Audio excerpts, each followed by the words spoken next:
पूर्व अमेरिका राष्ट्रपति Jimmy Carter का जॉर्जिया स्थित अपने घर में 100 साल की आयु में निधन हो गया है। 1 अक्टूबर 1924 को जन्मे कार्टर 1977 से 1981 तक अमेरिका के 39वें राष्ट्रपति रहे। वह अमेरिका इतिहास में सबसे ज्यादा जीवित रहने वाले राष्ट्रपति रहे। कार्टर कुछ समय से मेलानोमा बीमारी से पीड़ित थे।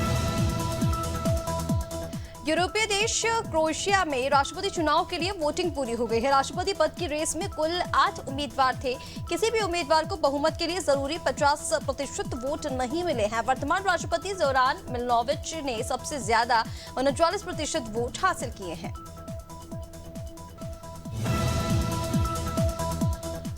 इजराइल के प्रधानमंत्री बेंजामिन नेतन्याहू की रविवार को प्रोस्टेट सर्जरी हुई है। डॉक्टर्स ने उनके शरीर से प्रोस्टेट को अलग कर दिया है। यरूशलेम के हदासा मेडिकल सेंटर में यूरोलॉजी डिपार्टमेंट के प्रमुख डॉक्टर ऑफर ग्रॉफिट ने बताया कि सर्जरी सफलतापूर्वक रही।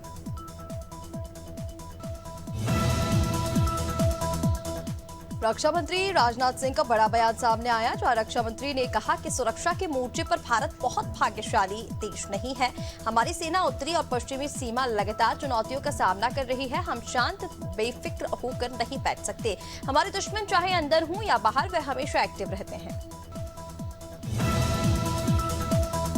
Jabalpur Mahakoshal short film festival का कल समापन हुआ। कार्यक्रम में फिल्म निर्माता, निर्देशक, कलाकार और सभी प्रतिभागियों को सम्मानित किया गया। समापन सत्र में सांसद मनोज तिवारी ने कहा कि फिल्म निर्माण में वही लोग सफल होते हैं जिनके पास कलम से अपनी बात कहने का सामर्थ्य होता है। मध्य प्रदेश में प्राकृतिक आपदा से फसलों की क्षति पर किसानों को राहत राशि मिलेगी। मुख्यमंत्री डॉक्टर मोहन यादव ने कहा है कि किसानों को प्राकृतिक आपदा से फसलों की क्षति के प्रावधान के अनुसार राहत राशि दी जाएगी। देश के साथ प्रदेश में भी मौसम बदला है। किसानों के किसी भी संकट में सरकार उनके साथ खड़ी है।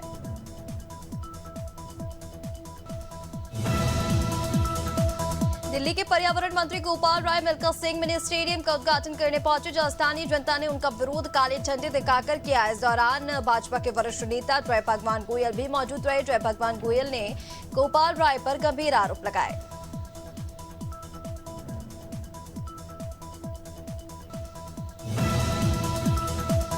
बीजेपी में जल्द ही संगठन स्तर पर बड़ा फेरबदल होने वाला है। नए साल में जनवरी के आखिरी या फरवरी के पहले हफ्ते में पार्टी को नया राष्ट्रीय अध्यक्ष मिल सकता है। इसके अलावा 15 जनवरी तक मध्य प्रदेश, उत्तर प्रदेश समेत 7 राज्यों में प्रदेश अध्यक्ष भी बदले जाएंगे।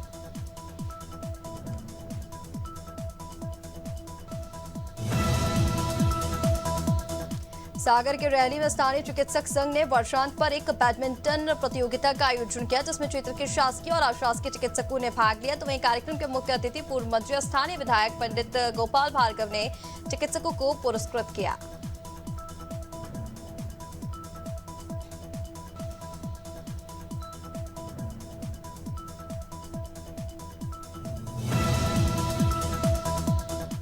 इंडियन स्पेस रिसर्च ऑर्गेनाइजेशन यानी कि इसरो स्पेसएक्स मिशन की लॉन्चिंग के लिए तैयार है। इस मिशन में अंतरिक्ष में बुलेट की स्पीड से 10 गुना ज्यादा तेजी से ट्रैवल कर रहे 2 स्पेसक्राफ्ट को मिलाया जाएगा।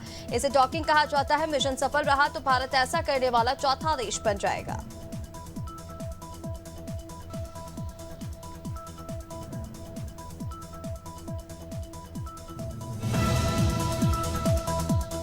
मुंबई के नेवी चिल्ड्रंस स्कूल की कक्षा 12वीं की छात्रा काम्या कार्तिकेयन ने एक इतिहास रच दिया है। उन्होंने अपना नाम सबसे कम उम्र की महिला पर्वतारोही बनने वालों में दर्ज कर लिया है। काम्या कार्तिकेयन 7 महाद्वीपों का 7 सबसे ऊंची चोटी पर चढ़ने वाली दुनिया की सबसे कम उम्र की महिला बन चुकी हैं।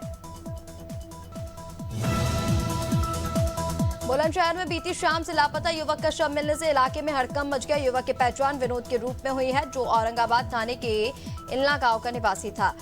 अपनी पत्नी के साथ बराल में रहकर चाय की दुकानों पर मट्टी सप्लाई करता था। विनोद का शव डिप्टीगंज चौकी के दक्ष गार्डन के पास मिला। फिलहाल पुलिस मामले की जांच में जुट गई है। नीमच में एक युवक ने पत्नी की गला दबाकर हत्या कर दी। इसके बाद खुद भी फांसी लगाकर अपनी जान दे दी। एक खौफनाक वारदात रामपुर थाना क्षेत्र के बुजगांव की है, जहां रहने वाले मनीष बंजारा ने चरित्र शंका के चलते पत्नी की हत्या कर दी। हत्या के बाद आरोपी ने एक वीडियो भी बनाया। फिलहाल पुलिस मामले की जांच में जुट गई है। खबर गाजीपुर जिले से है, जहां नंदगंज थाना क्षेत्र में एक कपड़े की दुकान में दिन दहाड़े बदमाशों ने किन्नर की गोली मारकर हत्या कर दी है। वारदात को अंजाम देने के बाद आरोपी फरार हो गए। जानकारी के मुताबिक बरहपुर निवासी हर्ष उपाध्याय उर्फ गंगा किन्नर नंदगंज बाजार में एक कपड़े की दुकान में खरीदी के लिए पहुंची थी, तभी बदमाशों ने गंगा किन्नर के सिर में गोली मार दी।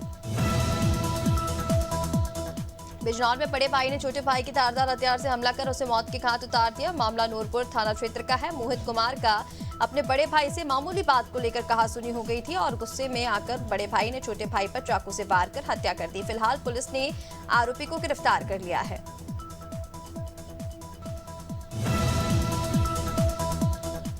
सुल्तानपुर के अखंडनगर थाना क्षेत्र में दूध देने गए एक युवक पर बाइक सवार 3 बदमाशों ने फायरिंग कर दी। गोली युवक के कंधे और हथेली में लगी। उसे स्थानीय लोगों ने सामुदायिक स्वास्थ्य केंद्र पहुंचाया। मामले की जानकारी के बाद CO Vinay Gautam, inspector A के सिंह और थाना प्रभारी श्याम सुंदर मौके पर पहुंचे और मामले की जांच की।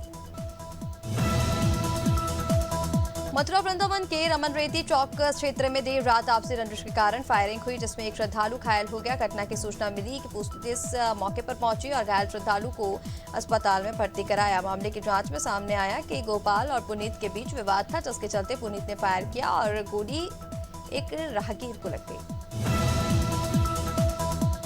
हरदा के सिराली थाना क्षेत्र से एक सनसनीखेज वारदात सामने आई। यहाँ घरेलू विवाद में पति ने शराब के नशे में अपनी पत्नी पर पेट्रोल डालकर आग के हवाले कर दिया। आगजनी में महिला बुरी तरह से झुलस गई। परिजनों ने उसे आनन फानन में उपचार के लिए जिला अस्पताल भेजा। वहीं वारदात के बाद से ही आरोपी फरार है। पुलिस उसकी तलाश में जुट गई है।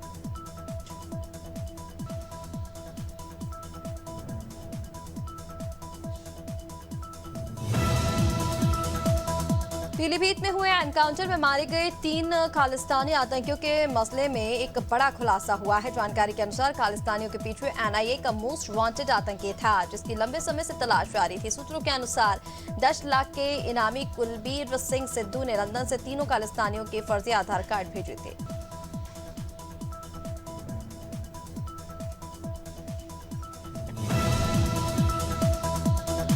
बीजापुर के तर्रेम थाना क्षेत्र में केंद्रीय पुलिस रिजर्व बल की 229 वाहिनी की टीम ने आईईडी को बरामद किया है। नक्सलियों ने इन आईईडी को पुलिस पार्टी को क्षति पहुंचाने के लिए लगाए थे और सुरक्षा बलों ने सूझबूझ से माओवादियों के मंसूबों को विफल कर दिया।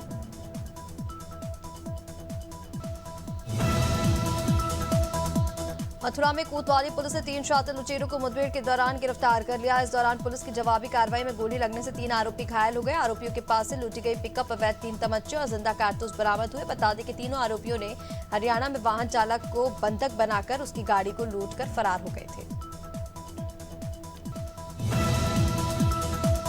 झाबुआ जिले के पैटलावद थाना क्षेत्र में अज्ञात चोरों ने एक घर को निशाना बना लिया। बता दें कि मकान मालिक परिवार के साथ शादी समारोह में बाहर गए थे और चोरों ने ताला तोड़कर घर से लाखों के सोने चांदी के गहने और नकदी चोरी कर ली। सूचना मिलने पर पहुंची पुलिस ने पंचनामा बनाया। फिलहाल पुलिस अज्ञात चोरों की तलाश में जुट गई है।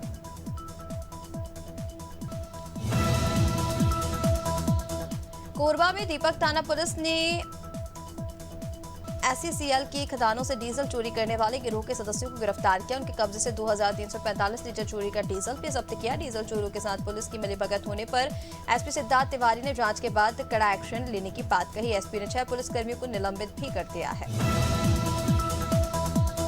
कटनी में अनादि टीवी की खबर का बड़ा असर देखने को मिला, जो तलवार लेकर धमकाने वाले आरोपी को रंगनाथ थाना प्रभारी ने चंद घंटों में ही गिरफ्तार कर लिया। दरअसल अनादि टीवी ने एक युवक को दूसरे व्यक्ति को तलवार दिखाकर धमकाने की खबर को प्रमुखता से दिखाया, जिसके बाद रंगनाथ थाना प्रभारी ने मामले में संज्ञान लिया।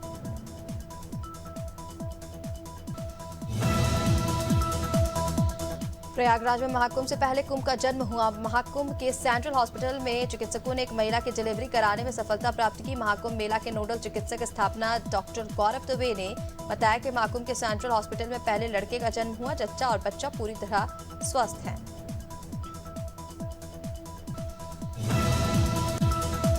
हरदा में सिविल लाइन थाना पुलिस ने नशे के सौदागरों पर नकेल कसी है। पुलिस ने घेराबंदी कर कार सवार 3 ड्रग्स तस्करों को गिरफ्तार कर लिया है। इन आरोपियों में मोस्ट वांटेड परमानंद बिश्नोई भी शामिल है। तलाशी से आरोपियों के पास से 10,60,000 रुपए कीमत के 53 ग्राम एमडी ड्रग्स बरामद की गई है। साथ ही पुलिस ने 4 व्हीलर वाहन को भी जब्त किया है।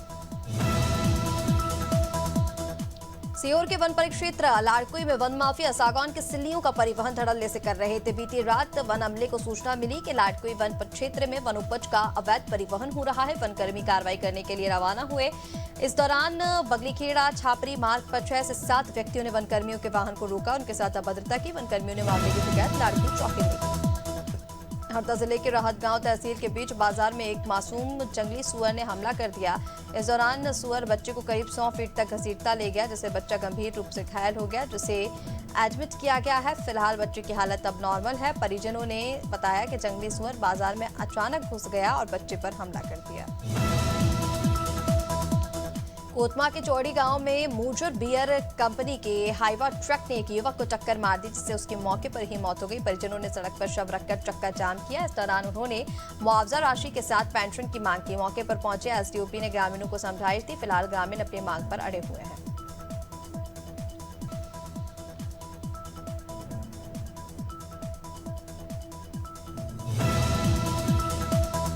जबलपुर में बेमौसम बारिश के कारण गीली हुई उपार्जित धान को सुखाने और अपग्रेड करने का कार्य तेजी से जारी है। कलेक्टर दीपक सक्सेना ने बताया कि जिले में अब तक 2,06,000 मैट्रिक टन धान का उपार्जन हुआ है, जिसमें से 9,300 मैट्रिक टन बारिश से गीली हुई है। तो वहीं कलेक्टर ने अधिकारियों को निर्देश दिए हैं कि गीले धान को धूप में सुखाकर जल्द से जल्द अपग्रेड किया जाए।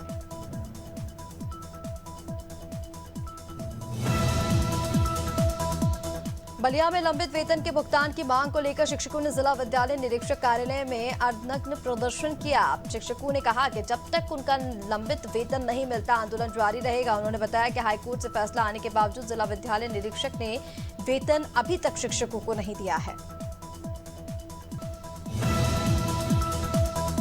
All India railway pensioners welfare federation का 42वां पेंशन दिवस ऑफिसर क्लब कानपुर में हर्षोल्लास के साथ मनाया गया। सम्मेलन में सभी वक्ताओं ने पेंशनरों की समस्याओं के बारे में चर्चा की और केंद्र सरकार से पुरानी पेंशन प्रणाली को लागू करने की मांग की। मुख्य अतिथि के रूप में AIRPWDF फेडरेशन के ज्वाइंट सेक्रेटरी सुरेंद्र पाल सिंह उपस्थित रहे। हफ्ते के पहले कारोबारी दिन सेंसेक्स 80 अंक की तेजी और ये 78,780 के स्तर पर कारोबार कर रहा है। निफ्टी में भी 20 अंक की तेजी है, ये 23,830 के स्तर पर कारोबार कर रहा है। सेंसेक्स के 30 शेयरों में से 19 में तेजी और 11 में गिरावट है। निफ्टी के 50 शेयरों में से 26 में तेजी और 24 में गिरावट है। टाटा ग्रुप अगले 5 साल में अपने प्रोजेक्ट्स से 5 लाख से ज्यादा नई मैन्युफैक्चरिंग जॉब्स क्रिएट करने के प्लान बना रहा है। टाटा सन्स के चेयरमैन एन चंद्रशेखर ने ग्रुप के एम्प्लॉयज को न्यू ईयर मैसेज में इस बात की जानकारी दी है।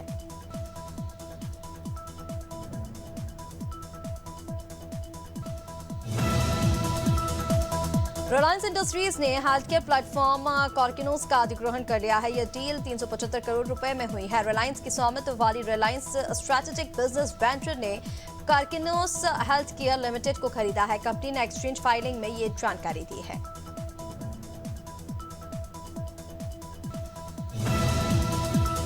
देश की टॉप 10 कंपनियों में से 6 की वैल्यूएशन पिछले हफ्ते के कारोबार के बाद 86,848 रुपए बढ़ी है। इस दौरान देश का सबसे बड़ा प्राइवेट सेक्टर बैंक HDFC और सबसे बड़ी company Reliance industry top gainer है। वहीं SBI का मार्केट कैप 11,000 करोड़ रुपए कम हुआ है। साउथ अफ्रीका ने पाकिस्तान को सेंचुरी टेस्ट में 2 विकेट से हरा दिया है। इसके साथ टीम ने वर्ल्ड टेस्ट चैंपियनशिप के फाइनल में जगह बना ली है। 148 रन के टारगेट का पीछा कर रही होम टीम ने एक समय 99 रन पर 8 विकेट गंवा दिए थे। यहां कगिसो रबाडा और मार्को यानसन की 50 पार्टनरशिप की है और टीम को रोमांचक जीत दिला दी। मेलबर्न टेस्ट का नतीजा टीम इंडिया के फेवर में नहीं रहा। ऑस्ट्रेलिया ने इसमें 184 रन से बाजी मार ली है। इस बड़ी जीत के साथ ही उसने सीरीज का भी बढ़त बना ली है। ऑस्ट्रेलिया ने मेलबर्न टेस्ट में भारत के सामने जीत के लिए 340 रन का लक्ष्य रखा था, जिसका पीछा करते हुए टीम इंडिया की दूसरी पारी 155 रन पर ही सिमट गई।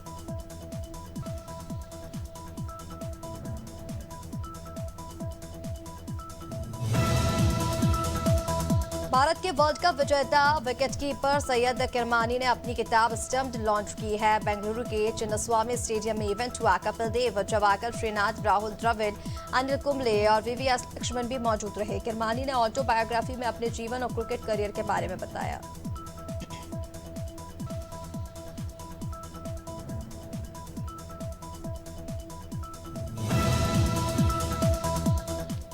मलयालम एक्टर दिलीप शंकर की मौत हो गई है। उनका शव रविवार को तिरुवनंतपुरम के वनराज जंक्शन स्थित एक निजी होटल में मिला। एक्टर की मौत की असल वजह अभी तक सामने नहीं आई है। एक रिपोर्ट के मुताबिक एक्टर एक सीरियल की शूटिंग के लिए तिरुवनंतपुरम में थे और उन्होंने वहीं पर 4 दिन पहले होटल का एक कमरा किराए पर लिया था।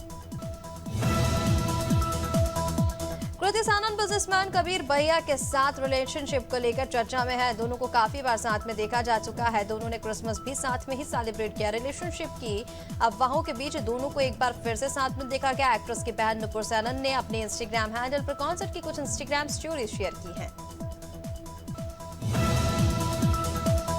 साउथ एक्टर नागा चैतन्य ने हाल ही में शोभिता धुलीपाला से शादी की है। इसी बीच एक्टर के पिता नागार्जुन ने शोभिता को लेकर बात की। उन्होंने बताया कि वो शोभिता और चैतन्य की शादी के पहले से ही एक्ट्रेस को जानते हैं। इस दौरान उन्होंने शोभिता की काफी तारीफ भी की है।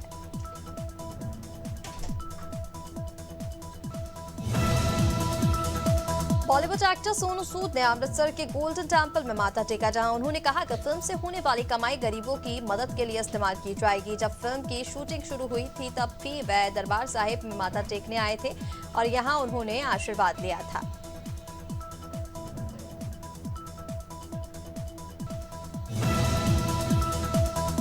हिमाचल प्रदेश में धूप खिलते ही देश भर से टूरिस्ट सुहाने मौसम और बर्फबारी का लुत्फ उठाने के लिए हिल स्टेशनों पर पहुंच रहे हैं। अकेले शिमला में ही पिछले 2 दिनों में 24,000 वाहनों में 80,000 से ज्यादा टूरिस्ट पहाड़ों पर पहुंच चुके हैं। सोलान के कसौली, कुल्लू के मनाली और सोलंग नाला में भी बड़ी संख्या में टूरिस्ट नए साल का जश्न मनाने के लिए पहुंच रहे हैं। मध्य प्रदेश में नए साल के पहले दिन यानी 1 जनवरी से कड़ाके की सर्दी का दौर फिर शुरू हो जाएगा। बर्फीली हवा की वजह से पूरा एमपी ठिठुरेगा। सबसे ज्यादा असर उज्जैन, ग्वालियर और चंबल में दिखाई देगा। इन्हीं जगहों पर 30 और 31 दिसंबर को कोहरा भी रहेगा। जबलपुर, रीवा, शहडोल, सागर संभाग में भी कोहरा देखने को मिलेगा।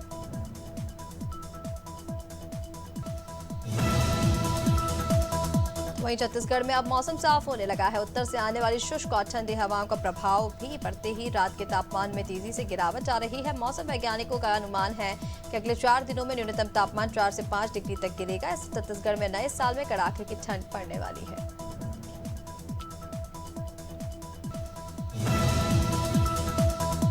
पूरा राजस्थान घने कोहरे की आगोश में है। कई शहरों में तो विजिबिलिटी 30 मीटर से भी कम हो गई। जयपुर, जैसलमेर सहित तमाम शहरों में कोहरे के कारण गाड़ियों की रफ्तार पर ब्रेक लग गया। कड़ाके की ठंड के साथ गलन है। मौसम विभाग ने 12 जिलों में कोहरे और शीतलहर का येलो अलर्ट भी जारी किया है।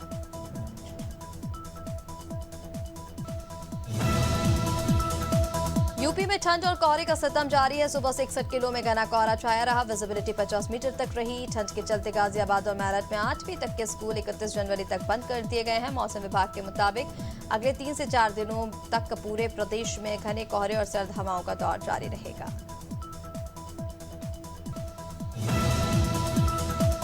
पहाड़ों पर हो रही बर्फबारी का असर बिहार के मैदानी इलाकों में ठंडी हवाओं के रूप में पहुंच रहा है। इससे अगले 3 से 4 दिनों में 4 डिग्री तापमान गिरने की संभावना है। मौसम विभाग के अनुसार 6 जनवरी को एक बार फिर नया पश्चिमी विक्षोभ आने की संभावना है। इसके बाद बिहार में कड़ाके की ठंड पड़ेगी।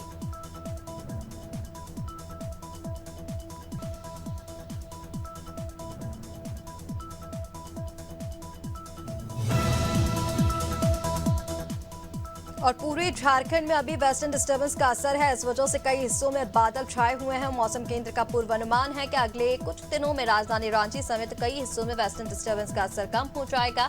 इस कारण न्यूनतम तापमान में गिरावट आएगी। पूरे राज्य में 4 जनवरी तक मौसम साफ रहेगा।